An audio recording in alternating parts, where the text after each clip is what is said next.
네, 물음표를 느낌표로 만들어주는 남자. 안녕하세요, 조상희 변호사입니다. 잘 지내셨어요?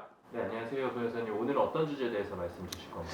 오늘은 좀 최근에 화두가 되어 있는, 최근에 좀 언론적으로 이슈가 되어 있는 촉법소년에 관한 얘기입니다. 최근에 많이 언론들을 통해서 이야기가 되고 있죠. 특히 인터넷에 촉법소년을 쳐보면은 엄청 많은 사건 유형들이 올라오는 것 같아요. 집단폭행, 저희는 이제 특수폭행 혹은 특수상해라고 얘기하죠. 네, 혹은 성매매, 혹은 강간, 이런 이제 소위 이제 강력범죄라고 얘기하는데, 이런 강력범죄들에 관련해서 범죄를 저지르고 그에 따라서 이제 처벌받지 않는 그러한 이야기들이 많이 올라오고 있는데요. 사실 제가 이제 취미 중 하나 갖고 있는 게 이제 웹툰을 보는 건데, 이 웹툰 모 포털 사이트 웹툰에 보면은 최근에 이제 이런 촉법소년에 관한 이야기가 올라와 있었어요. 그 소년들이 이제 공갈, 특수공갈이었죠. 네, 지나가는 사람을 강압해서 돈을 뺏는 건데, 이제 공갈이 이제 여러 명이서 하게 되면 특수공갈이 되는데, 특수공갈이라든지 혹은 이제 차량 절도, 그 다음에 무면허 운전, 그 다음에 신호법규 위반, 뭐 이런 것 등 여러 가지 범죄 행위를 저질러도 결국에는 뭐 처벌을 받지 않는 그러한 모습들을 보여줬었는데요. 이런 것들에 관해서 이제 결국 댓글에서도 많은 이제 촉법소녀가 문제가 있다라는 비판들이 갈려 있던 것을 함께 본 적이 있었습니다. 촉법소년의 단어 상당히 많이 어려운 단어라고 저는 생각하고 있어요. 아마 많이 사용하진 않는 단어라고 보여지는데요. 그러면 일단 이 촉법소년에 관한 의미를부터 먼저 좀 풀어볼 필요성이 있을 것 같아요. 촉이란 것은 이제 접촉하다 할 때 그 촉자거든요. 그래서 이 단어를 해석하자면 이제 닿을 촉입니다. 어디에 닿다라는 의미의 촉자인데, 이 단어가 이제 쓰이는 단어 하나가 바로 접촉되다라는 단어거든요. 접촉되다라는 단어도 좀 어렵죠. 네. 이 접촉되다라는 단어를 국어사전이나 해서 찾아보면은 서로 모순된다, 서로 맞닿아 있다, 부딪혀 있다, 이런 느낌으로 쓰여집니다. 법에 접촉되다, 이러한 표현으로 자주 쓰이는데요. 결국 이 촉법소년이란, 이제 법과 이제 소년이란 단어는 이제 다들 아실 거고, 법이란 저희가 일반적으로 얘기하는 그 법을 얘기하고, 소년은 이제 청소년 할 때 그 쓰는 이제 어린 사람들을 지칭하는 단어입니다. 결국 촉법소년이란 맞닿아 있는, 법에 저촉되는 소년이라는 의미예요. 그런데 이런 촉법소년이라는 단어가 도대체 어디서 나왔을까라는 것을 이제 좀 얘기를 드려야 되는데, 아마 요즘은 청소년이라면은 다들 외우고 다니는 법조항 중 하나가 아닐까 싶은데, 바로 형법 제9조입니다. 형법 제9조의 표제는 바로 형사미성연자입니다. 촉법소년이라는 단어가 아니에요. 형사미성연자고요. 형사미성연자라는 구조는 14세가 되지 아니한 자는 벌하지 아니한다, 이렇게 규정되어 있습니다.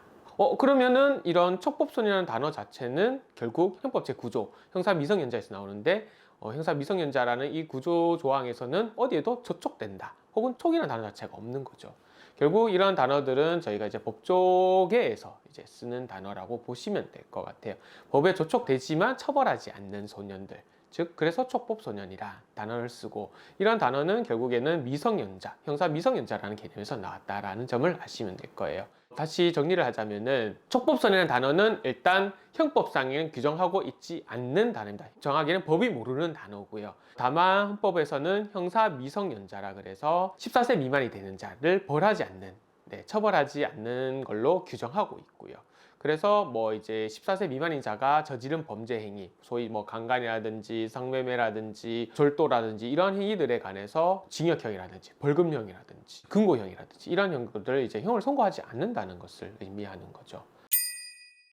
그러면 촉법소년을 처벌할 수 있는 방법이 아예 없는 건가요? 네, 많은 사람들이 궁금해하는 것 중 하나입니다. 바로 촉법소년들 처벌할 수 있나요? 라는 이런 질문인데, 일단 없습니다가 정답입니다.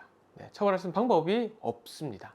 다만 지금 최근에 이제 소년법이라는 것이 법이 있어요. 즉 이제 소년법이라는 것은 이제 19세 미만에 관한 자에 관해서 이제 각종 처분과 처벌은 완전히 다른 개념이거든요.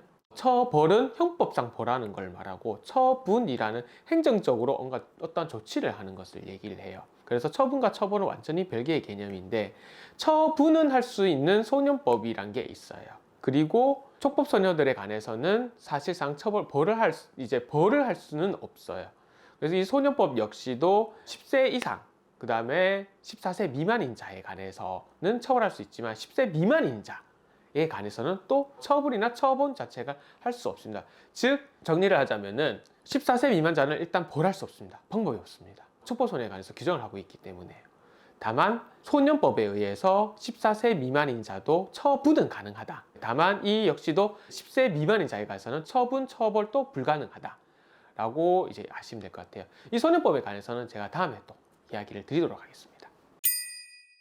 마무리 한번 부탁드리겠습니다. 네, 첩보손해에 관한 이야기들이 참 많은 것 같습니다. 사회적 많이 논란을 일으키고 논의가 있는 것 같고요. 특히 이제 이 첩보손해에 관한 연령을 낮춰야 되는 것이 아닌가 하는 이제 여러 가지 이야기들이 좀 있는 것 같습니다. 다만 이제 헌법재판소의 이제 판결을 좀 보실 필요가 있는데요.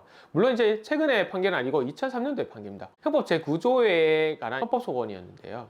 이 소송에서 이제 헌법재판소는 14세 미만이라고 규정해 있는 형사 미성년자에 관한 소위 이제 첩보소년에 관한 그런 규정이 여러 가지들 이야기했지만 주된 논거 중 하나가 다른 국가의 입법례라고 보고 있어요. 다른 국가의 입법례와 비교해 봤을 때 크게 문제가 되지 않고 또 이것이 국가적으로 봤을 때 입법권자의 입법 재량을 뭔가 침해하지 않는다라고 보고 있습니다. 그래서 이제 평등권이나 청구권이라든지 이런 것들에 관련해서 헌법 위반이 아니다 라고 이렇게 판단하는 판시가 있어요. 다만 이 판례가 제가 얘기했다시피 2003년도 판례예요. 그런데 지금 벌써 2004년부터 지금 벌써 약 한 20년 가까이 지났으니까 사실상은 강산이 변해도 한 번은 더 변했는 그런 시기죠.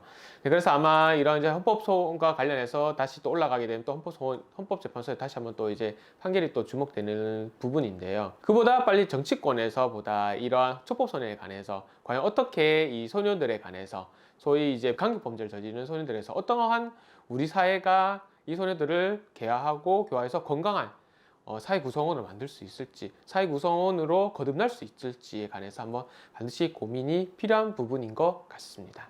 이상 도움이 되셨다면 구독과 좋아요 꼭 눌러주시고요. 조상희 변호사였습니다. 감사합니다.